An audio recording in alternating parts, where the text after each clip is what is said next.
కొంతమందిని అక్కడ అకామిడేట్ చేస్తాం, కొంతమందిని పార్టీ పరంగా కూడా అకామిడేషన్ చేసే బాధ్యత స్థానిక ఇన్ఛార్జి మంత్రిగా ఎమ్మెల్యే గారిదిగా నేనే హామీ ఇస్తూ చివరిగా నా బంజారా సోదరులకి ఈ వేదిక ద్వారా ఒకటే హామీ ఇస్తున్నాను.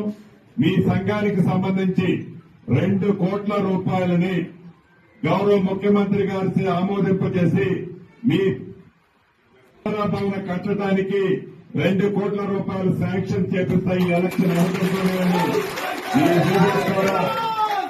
నా బంజారా సోదరులందరికీ మనస్ఫూర్తిగా హామీ ఇస్తూ చిన్న పొరపాటు కూడా జరగకుండా ఈ ఎన్నికల్లో ప్రతి అభ్యర్థి ఒక రేవంత్ రెడ్డి లాగా, ప్రతి నాయకుడు ఒక శ్రీనంద్ లాగా కష్టపడి పనిచేసి మంచి మెజార్టీతో అభ్యర్థుల్ని గెలిపించాలని మనస్ఫూర్తిగా కోరుకుంటూ మీ అందరి దగ్గర సెలవు.